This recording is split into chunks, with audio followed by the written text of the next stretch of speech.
Hello everyone, my name is Sarah and today we're going to be doing our update for Project Play. This is the second update, so we're going to be talking about February's goals, if I reach them, and what I put into my project for March. So I got my Switch with me, I have my notebook, and for once I have makeup on and it looks cute, I must say myself. I'm going to be staring at it a lot.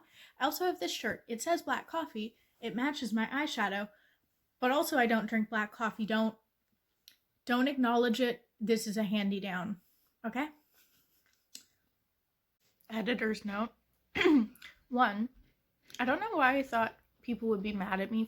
And 2, nobody knows I don't drink black coffee. So, last week, we had Animal Crossing in the project, which I wanted to get to 400 hours, which would only add 10 hours of gameplay, which is very doable.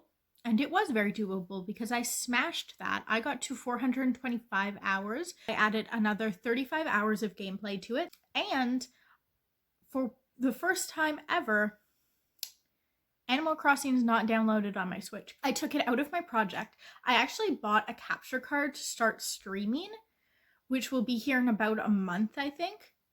So the plan is to give myself a break for a month, and then on stream, we're going to be doing a Chaos Island, which basically means that I'm going to randomize as much of my island as possible. And so I wanted to give myself a month off of Animal Crossing before I start streaming. The next game I had on my list, if I look down, it's because my trusty notebook with my bad handwriting is, is all down there. So I have to look there to see what's going on. I suppose I could do one of these, but that would block. How do I look? Beautiful. Ooh, oh, gorgeous. Maybe I should have it frame or put it down here. So the next game that whole thing was so stupid. The next game that I had on my list was Little Big Workshop.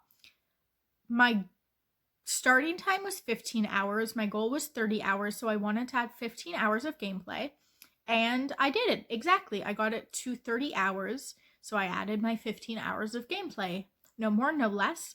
Right on the dot.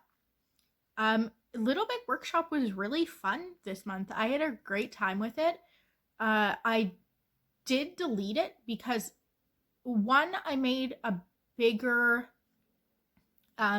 workshop than I've ever made before, so I got further in the game than I usually do. And also there was starting to be some performance issues, which is what I talked about in my most recent update, because I had already been playing it and I knew that there were performance issues. And so I just kind of wanted to give it a break. The next game in our list is Ding Dong XL, Chris Stop Laughing. And originally I had played it for 3 hours. I wanted to get it up to the 5-hour mark, so it would be adding 2 hours, and I got it up to the 5-hour mark, adding 2 hours. And the last game we have is Bug Fables, which I started at 40 hours and I wanted to get it to 50, adding 10 hours, and I succeeded. I got to 50 hours, I added 10 hours. And that means that for the first time, it's only been a couple months, I know, but this time I managed to hit all of my goals, which is awesome. Like, honestly, it feels really nice. So, starting off, Stardew Valley. So in case you don't know, Stardew Valley is a farming simulation game based off of, how did I already forget it? I just looked it up. Based off of Harvest Moon.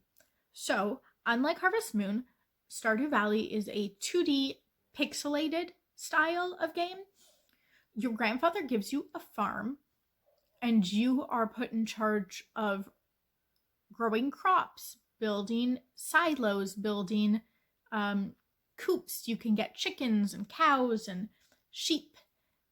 You have a lot of villagers in your town who you can talk to and be friends with. You can get married and have kids. You can become very wealthy.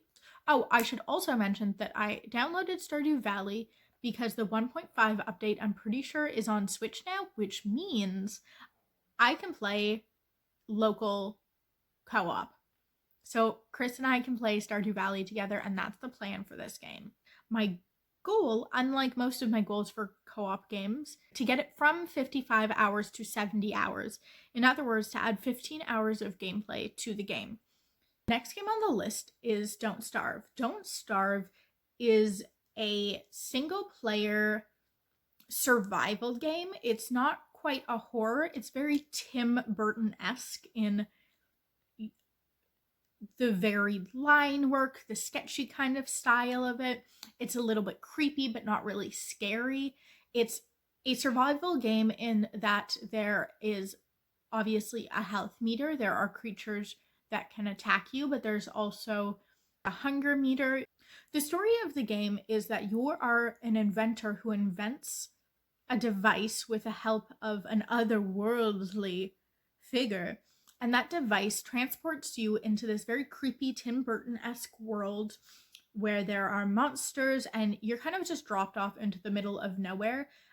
And a creepy tall man comes in and says, "Hey, don't starve, good luck," and then poofs out of existence.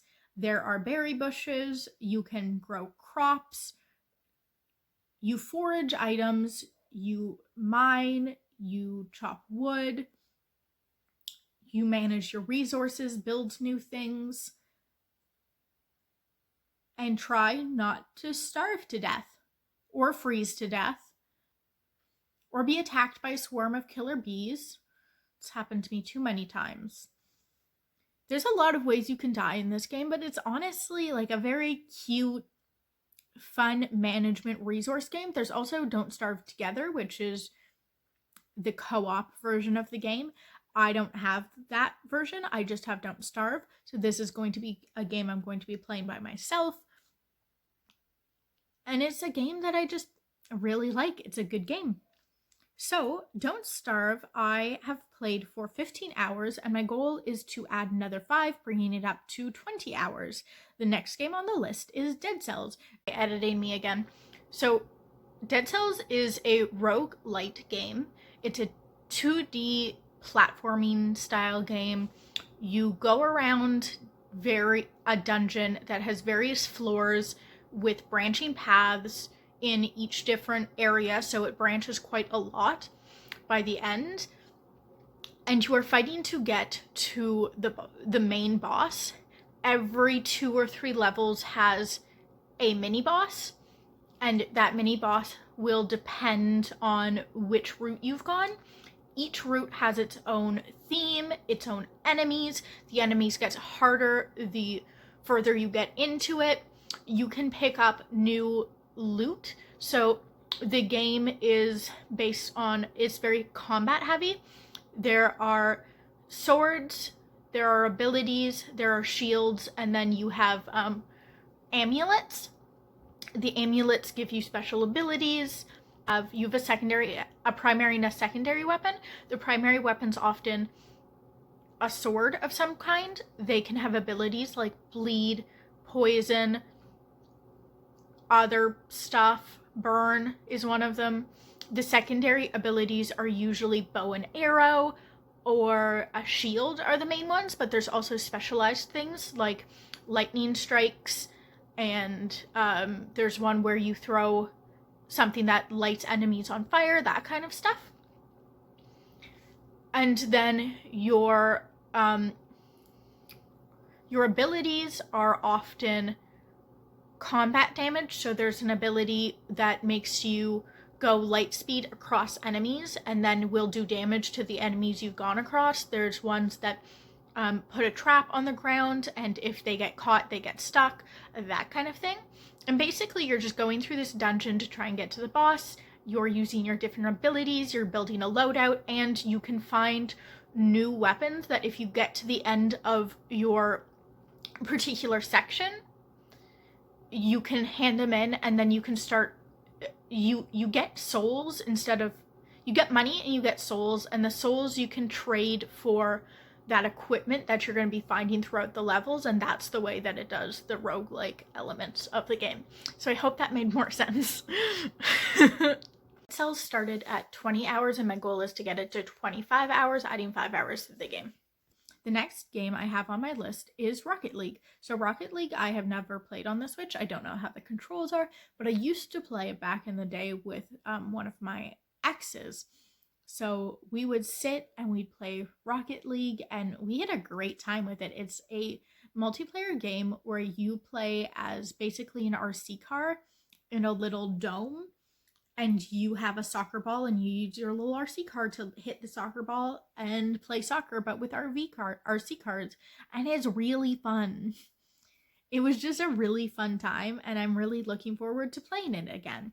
So I have 0 hours to start with. I've never played it on the Switch. I'd like to get it to 10 hours. That might be a bit ambitious because I don't even know if the controls are good. So next time you see this, I might have just deleted the game and put in a different game if the controls aren't good on Switch or if I don't enjoy playing it, and that's totally fine. But for now, my goal is 10 hours because I have played it before on other consoles and I do really enjoy it. And yeah, that's my update. Video editing day 2 me here. This is on the day that it's supposed to go up. I always finish editing on the day it's supposed to go up. I should fix that. Anyway, I didn't talk about Bug Fables. Bug Fables is still on my Switch. I'm still going to be playing it. I've played it for 50 hours. My goal is to get it to 60 hours, adding 10 hours to the game, and we've already talked about what the game is, so I don't need to do that. Thanks for watching. Bye! There it is. Thank you guys so much for watching. Like I said, next month, I believe, I should be getting my capture card, so these videos will, instead of just having pictures to show what I'm talking about and to show what the gameplay is like, I can actually put gameplay on screen, I think, which will be, I don't know if my editing software can handle that, but we'll find out. But I'm really excited for that. I'm really excited to start streaming next month, and I'm really excited to play all these new games. Like I said, Bug Fables is the only one that is rolling over, and I'm still Bug Fables is the only one rolling over from last month, and I'm really excited to get all these new games in. I'm frankly excited to get a break from Animal Crossing. I'm excited to just start with some new games. And I will see you for this project in an actual month. For once.